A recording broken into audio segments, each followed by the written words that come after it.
Hey everyone, it's Alex again. I know it's been a long time since I've produced any videos or any updates. The Z's been down for a while. I bent 2 rods racing on the track and it was time to do another rebuild. So been busy doing a lot of upgrades in the car, upgrading a lot of other various components. So let's just go through that real quick. No engine, as you can see, but the only thing worth mentioning here is the 98 spec twin turbo transmission. This is the 96 model. And the only difference is that there's a bung right there for the for an OBD2 sensor, but obviously that's not used in the Z31. Doing a lot of work in there. Notice the no brake booster. I'll get to that here in a minute. Things are still original as they were last time. They have the 6-pot Brembo big brake package up front.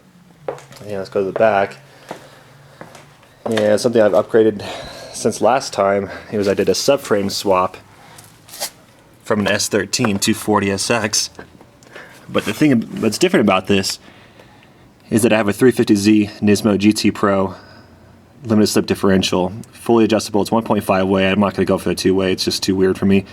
That cover right there is a Z1 Motorsport cover, larger capacity, and I have an oil cooler hooked up to it, which you can see right there. Everything's plumbed in to activate at a temperature of 180 degrees. And then here's the oil cooler right there. It pokes out in the back a little bit, but I want maximum airflow to cool my differential while I'm on the track. So let's talk about the motor. Here it all is. It's been taken apart, everything's been redone, powder coated. Let's go through each thing one at a time. So over here, we have a new oil cooler in the front. It's massive, I know, but I want to be really concerned about oil capacity and oil temperature. So the sandwich plate right there, that's a Mishimoto sandwich plate. It's 4.240SX, but it does fit the VG33 just fine. And this right here is called the oil tree from a Z32. This is the NA model. And as you can tell, it's been welded. What I've done is I cut the ears off and clocked it. So normally it sits like that at an angle. Now it's going to sit like that, more forward. And I'll get to that in a minute. These are some homemade equal length manifolds that I made. This is made out of a Schedule 10 stainless steel piping. I'm hoping to improve on efficiency here with this new build. I forgot to weld on the my wastegate there, so I'll have to take it apart and do it again, but no big deal. Let's go right here. I got some unorthodox Z32 pulleys I'm going to run on this 150 amp Nissan Titan alternator. It's 150 amps. Right there, this is the aluminum power steering pump from an Xterra. It's essentially the same exact pump, but it's aluminum, so I went ahead and polished it up, made it look a little better. That is the Z32. That's the VG30 DE AC bracket. It does fit the VG30 and 33, and what that does is it positions the AC on a lower position, so that way it can relocate the turbo. This is the HCI super damper. This is a 1,000 horsepower drag one. There's no reason why you should skimp out on things like this when you have a high performance build. That, my friends, is a Z32 twin turbo oil pump. And we're definitely going to go through that here in a minute, but it's been modified to fit the VG33. Doubt all you people saying that's not possible. It is possible. This is my intake plenum. Nothing's been changed except for the fact that it's been welded on, upper to lower. I've ported the runners, so it's all one solid port all the way to the top to bottom, and it's very clean looking. This is the Precision Turbo 6766 CEA Ball Bearing Billet Wheel Turbo. It's brand new. I haven't even spun it up yet. Can't wait to get that thing going on there. See what kind of more power I'm going to make on that. Right here are some Z32 dipstick tube, and a few other things here. This is a banjo bolt oil line that you have to put in the block if you're going to run the AC bracket from a Z32. These are OE VG33 gaskets. That's been copper coated. Not a big deal. It's very easy to get that done, but I just want to show that I'm not running MLS gaskets. I don't want to have any seepage issues. I want things just to seal and hold tight. Never had a problem with ARP head studs. Continue going to use them. No head gaskets are going to blow here. So just let you all know that is a good option to go with. And this is an oil pan that I'm going to run. This is the EPR competition oil pan. It's been modified from a twin turbo to fit the Z31 chassis. The only difference is that the sumps are a little too big to from the Z32 chassis, just because that the car is just generally wider.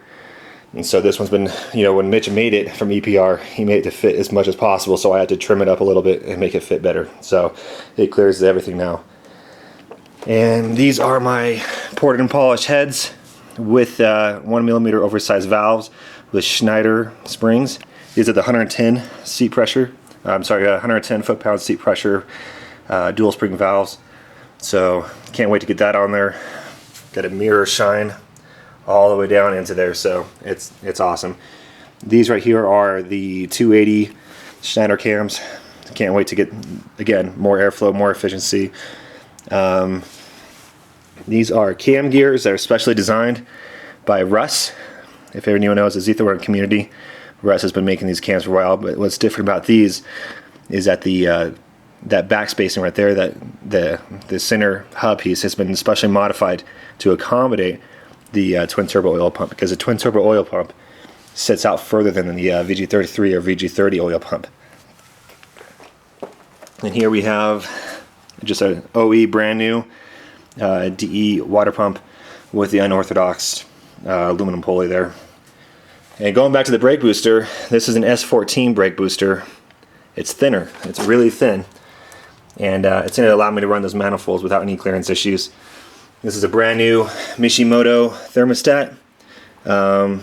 It opens up, I believe, at 155, so I'm going to run that to hopefully keep temperature again lower. Wetter water, the track class I'm going to belong to does not allow to have coolant, so I'm just going to run 3 bottles of wetter water with some distilled water. That should be okay. Just a box of OE gaskets and a tie-in belt, no big deal there. Everything's been powder coated now, no more scratches, no more random paint bubbles and whatnot, so hopefully this all stays as good as it looks. And we have new silicone hoses. These are from Roos Motorsports.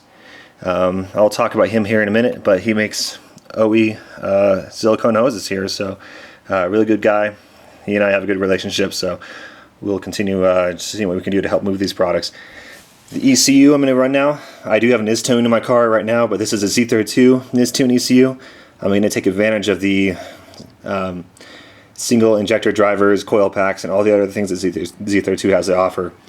I do want to mention that I have now become an authorized dealer of an Istune. I do full installs for Z31, Z32, RB motors, S12, M30.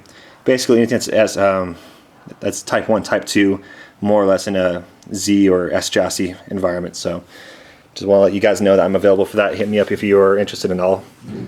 And right here we have, this is a brand new DXD twin turbo billet flywheel. It's about 18 pounds. It doesn't get much better than that. This is my previous DXD stage 5 drag racing clutch. Only has about 3,000 miles on it, so we can consider that basically brand new. Right here we have a brand new Walbro 450 E85 fuel pump. Right now I have a Walbro 400, and I got this basically for a steal of a deal, so I might as well just upgrade it. And going into the new differential that I have, it's empty, there's no oil, but I'm going to add this stuff. This is Castrol oil. It's specifically for Nissan differentials. This is stuff that they put in the GTR, so I'm going to run this, and it should be good. I don't need 2 bottles of the friction additive by Redline, but never hurts to buy 2 just in case you have to drain and refill. But that's the friction additive. But yeah, that's the update right now. Let's go take a look at the motor. So that is the twin turbo DE crank. The crank's been modified by Mitch. It's a really modified oil system to accommodate for more or less racing applications. The pistons are the same pistons like before, although they're new. These are Ross pistons coated with diamondyze coating. The tops are a ceramic coating, and the sides are that black diamondized coating. So this time we're not going to have any issues. And let's get this motor turned over a little bit so we can show what's on the bottom. So this time, like I said, we're running a twin turbo crank, and to prove it, I'm not sure if you can see, it's an 8-bolt flywheel pattern versus this single overhead cam is 6 bolts, and we're running Scat forged Z32 rods. Everything's ARP. There's not one OE bolt here that matters. Everything's ARP. Balanced, polished, good to go. So I'm getting pretty excited to get this thing back together, see if we can improve on efficiency and stability. Remember last time my horsepower was at 627 wheel horsepower. I'm not looking at making more horsepower, I'm looking at creating more a stable environment. Most likely though I probably will make more horsepower, but we'll see. We'll see how well this puts out. Anyway, getting messy in here, but also getting pretty excited to put this whole thing back together. Anyhow, if you have any more questions or anything like that, let me know, and stay tuned. I'll be posting pictures or videos as we go along. Take care.